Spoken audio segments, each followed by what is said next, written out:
And welcome back to more Shantae, Risky's Revenge.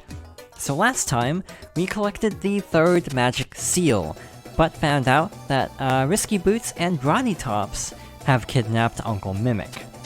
So this time, we're gonna start out by buying a few more items, and then we're gonna go look for the remaining baby squids for Squid Baron. So at this point, we need about 320 more gems, roughly. We do have to go back to Hypno Baron's tower, so I might farm there when we get to that point. But for now, we're gonna head back to the Lighthouse because there's a lot of water over here, so let's go for a swim and see what we can discover. So now, because we bought the magic refill, our magic is refilling automatically, which is really good in this mode. So there's a hidden passageway over here, and to the right, we should be able to find a treasure chest. So inside here is the final heart holder. You can now take more damage than before. Sweet. So now we have to swim back out, and our next stop is actually Polyp Bay, because there's actually an item that we passed by a long time ago that we couldn't actually get. So now that we have Monkey Bullet, it should be no problem not only getting this item, but also just navigating Polyp Bay in general, with all of the little floating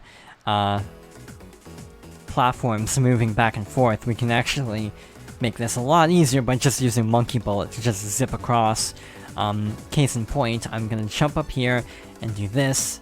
That worked out way better than I was expecting, to be honest. I was expecting to actually fall there, just because of my hubris. But over here is a cave with a Monkey Bullet challenge.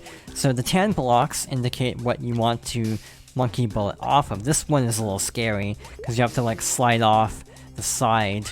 It's slightly precise, actually. And then, in that case, I accidentally climbed back up and then fell. There we go. So we want to dash over here, jump across, dash once more, and here, drop down and grab the side of the block, like so.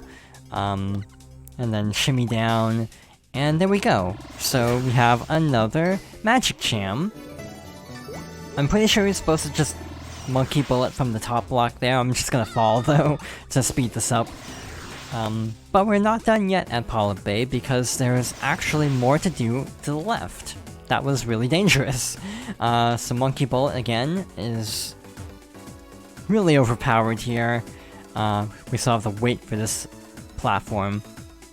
So, let's try to do something a little bit fancy over here. So I'm gonna try to grab this platform here, dash across, and yeah, that worked pretty well.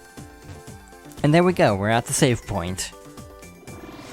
Once we go to the left of the screen, there should be water, meaning we can swim. So let's transform back into the mermaid form, try to dodge this little pincer enemy, and see what we can find down here. This is honestly the easiest squid to remember. Just swim up here, and then you find it. It honestly is a much easier hidden passageway to find, in my opinion. You got a baby squid. Neat. And luckily for us, the warp should just be one screen to the left of here. So we are actually going to swim this way, and surface over here. Our last stop for the baby squids is Mermaid Cliffs. Now, the reason we get this one after the other one in Mermaid Cliffs is it's on the other side of the dungeon, so it's just easier to get it now rather than with the other one. So, down here, I want to say it's on the left side, should be the last golden baby squid. This looks right, I think. Is this right? It is right. Cool. So we have a bunch of spiders attacking us, that's great, with limited ground movement. Yeah, the mermaid form isn't great on land. You got a golden baby squid, so that's all of them. So now, we need to go back to the lighthouse. Which is honestly easier said than done, if I'm being honest. I am trying to think of what even would be the best way to get back from here. I think either Polyp Bay... Actually, Polyp Bay might take a while. I think it might actually be faster to go to Lilac Fields, and then just walk all the way back. I'm sure Polyp Bay might be a tad faster if you're really good with jumping across all those gaps, but I'm not, so we're gonna play it safe and go to Lilac Fields, I think. Yep.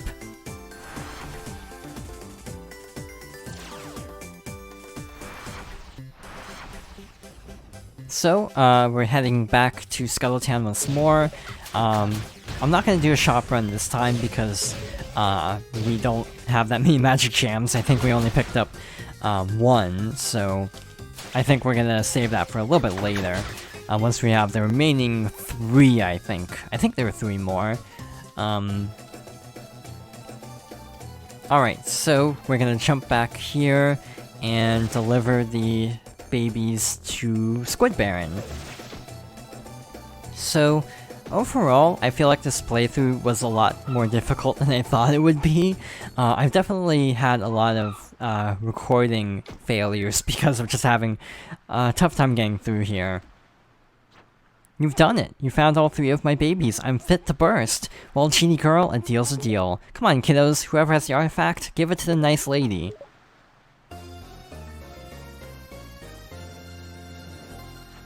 You got Mermaid Bubble. While swimming as a mermaid, attack to fire bubbles.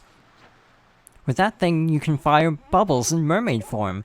In addition to blasting enemies, you can also destroy the undersea blockades. Risky's lair is east of here, just outside town in the deepest part of the sea. Well, what are you waiting for? Kick her butt, take her down hard. And once you do, snap some close-ups. It's time for a showdown. Hold on, Uncle, I'm on my way. On my way is kind of a relative term, because we still have some collectibles to find. I, once again, am debating what would actually be the fastest way to get where I want to go. Because if I swim...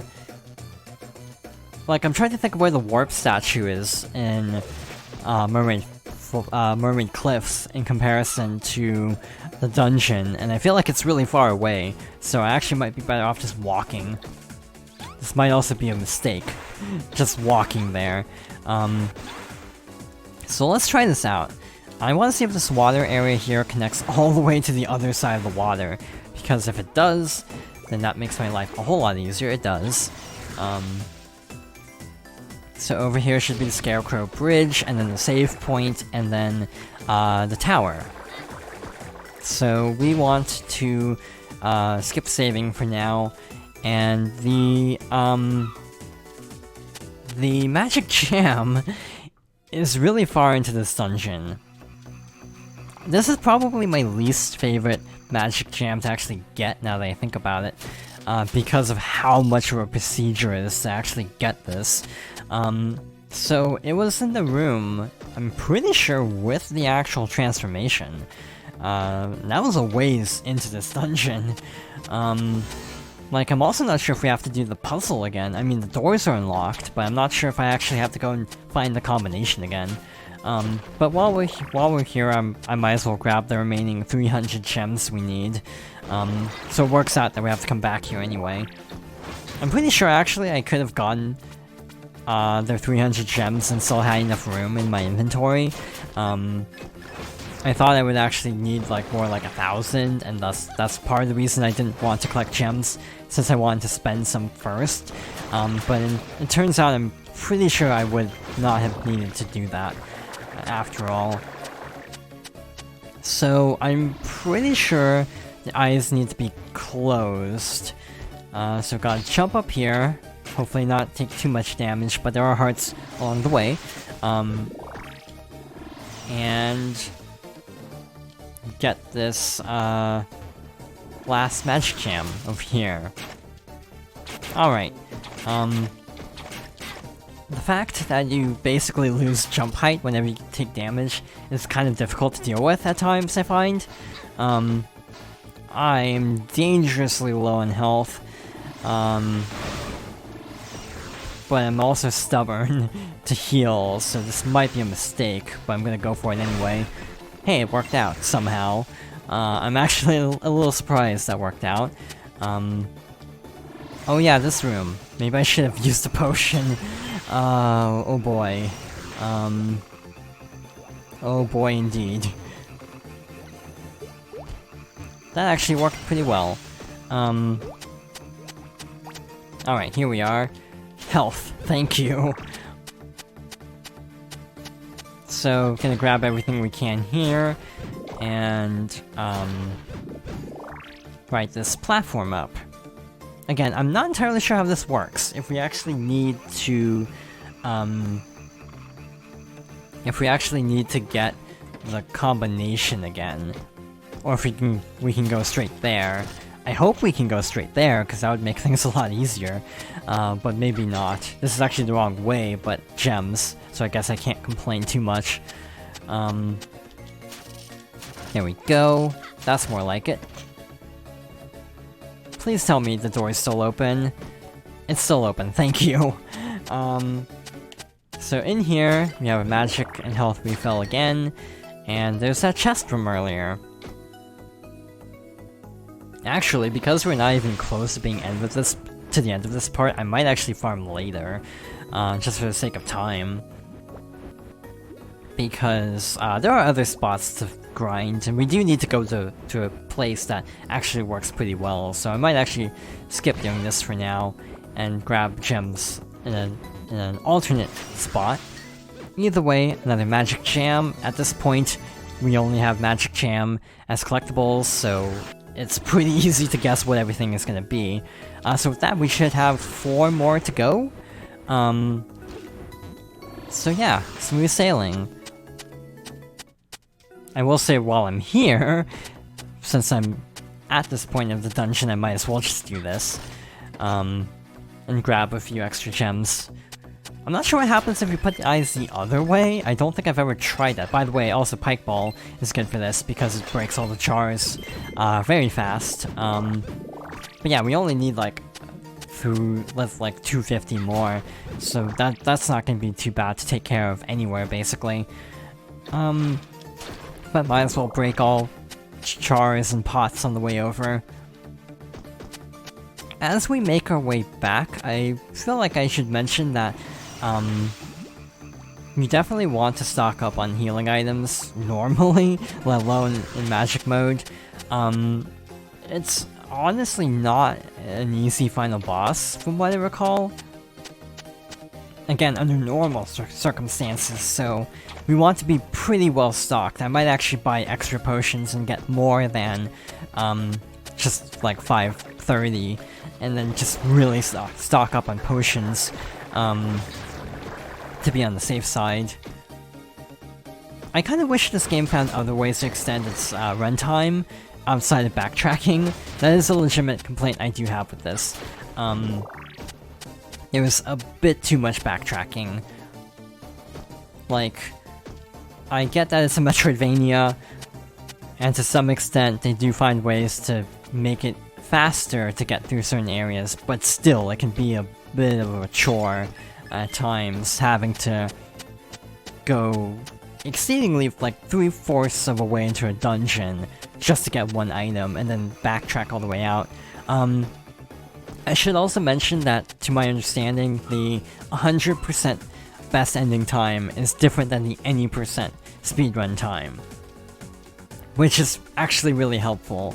I think they give you like an extra hour traditionally to get all the items and get that ending, so that's at least nice and appreciated. So our next stop, I think, is Tangle Forest, because there's actually a lot of items still there. And maybe Lilac Fields, too. Yeah, I think there's actually stuff in Lilac Fields, so I think that's actually our next stop. But yeah, the bulk of our exploration at this point, I'm pretty sure is gonna be, yeah, Tangle Forest, and also Squid Baron's, lair as well. I'm pretty sure there's some stuff there too. There's that one room that we passed up a long time ago that had a lot of helpful items. Okay, so, now these poison-spitting scarecrows are at, this part of the forest, or the field. So a little bit intimidating. I like that though. Giving, tougher enemies to, or adding tougher enemies to existing areas. I'm trying to think of other games that do that, but I feel like there are a lot that do that. So it should be this cave. I feel like we've passed by this quite a few times in our adventure. But now that we have Elephant Stomp, we can actually break this down and grab another Magic Gem.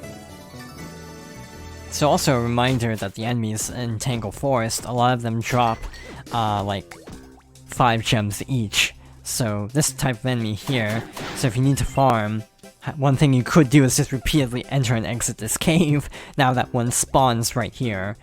I'm not gonna obviously show that on screen, because that's gonna take a while. But yeah, our next stop is... I think I'm gonna take care of the, Squid Baron stuff. Also, these archers are here now. That's neat. And by neat, I mean scary.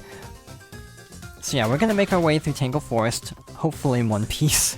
This is gonna be interesting to see, to say the least. Oh, the skeletons are here now. That's interesting.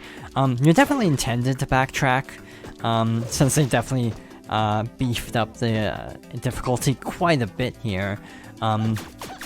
Since there are quite a few magic gems and other items nearby, it makes sense to increase the difficulty. It's been so long, and by so long, I mean just earlier in this playthrough that I'm already like, how do I get back there again? And it's like, it hasn't even been that long. How am I already forgetting how to get to Squid Baron's Labyrinth? But yeah, I feel like all Shantaes have this problem, actually, where the amount of items you need to buy at the shop outweigh the amount of items, or outweigh the amount of gems you can hold at one time, meaning you have to do multiple shopping runs anyway, and also have to stop and grind.